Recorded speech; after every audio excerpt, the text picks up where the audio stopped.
Desde la cruda austeridad de una celda, el teólogo Dietrich Bonhoeffer escribió sobre un enemigo que él consideraba mucho más insidioso, incluso más peligroso que la propia malicia.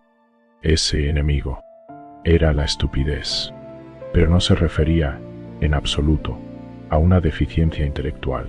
De hecho, observó que personas brillantes eran a menudo las primeras en sucumbir. La estupidez, para Bonhoeffer, no era un fallo cognitivo, sino un vicio moral, una enfermedad profundamente sociopsicológica.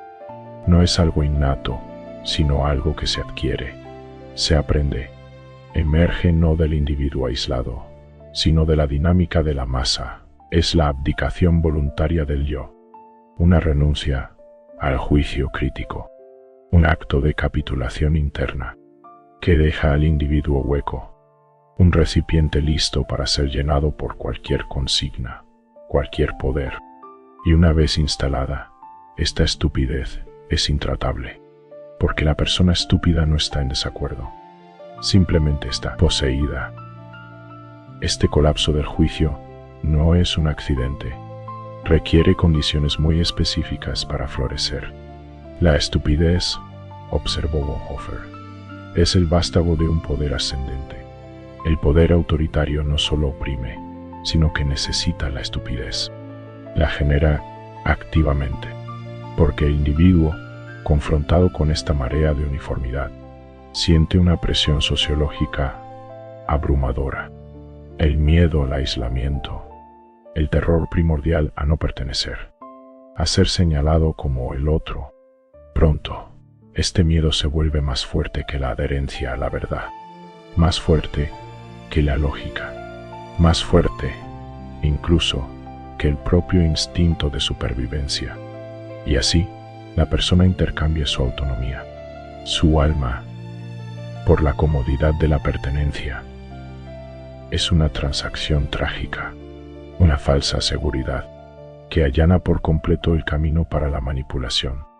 Una vez que el individuo ha capitulado, la propaganda cambia drásticamente su función. Ya no necesita convencer o persuadir, simplemente activa la estupidez que ya está instalada. No informa, resuena, proporciona los eslóganes, los chivos expiatorios, las justificaciones morales simplistas que la persona ahora anhela. Y esto crea al agente más peligroso de todos, no el cínico que obedece por miedo, sino el verdadero creyente. La persona estúpida, en el sentido de Bonhoeffer, actúa no por malicia, sino por una absoluta y ciega convicción. Cree que está haciendo el bien, sirviendo a una causa mayor, y es precisamente por eso que se vuelve capaz de cometer cualquier atrocidad. Y contra esto, la razón es impotente. El debate es inútil. Los hechos, la evidencia, simplemente rebotan en el muro de su certeza. Entonces, si los hechos no funcionan, si la razón es inútil, ¿cuál es la cura? ¿Cómo se combate? Bonhoeffer fue trágicamente claro: la estupidez no se cura desde el exterior. No puedes convencer al estúpido. La liberación debe ser interna.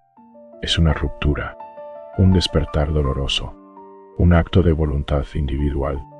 El primer paso para nosotros, para resistir, es reconocer las tácticas de manipulación en tiempo real, reconocer la apelación al miedo, la mentalidad de nosotros contra ellos, y la peligrosa comodidad de las respuestas absolutamente simples. El segundo paso, resistir activamente el pensamiento grupal, cultivar la duda. Si todos a tu alrededor piensan exactamente lo mismo, eso es una señal de alarma, no de confort. El antídoto final es la independencia intelectual, el coraje de estar solo, el coraje de usar el propio juicio, aunque sea aterrador. Este es el acto de resistencia. No es un acto de intelecto, es un acto de carácter. Es la voluntad de asumir la responsabilidad moral por el propio pensamiento. y así preservar la propia humanidad.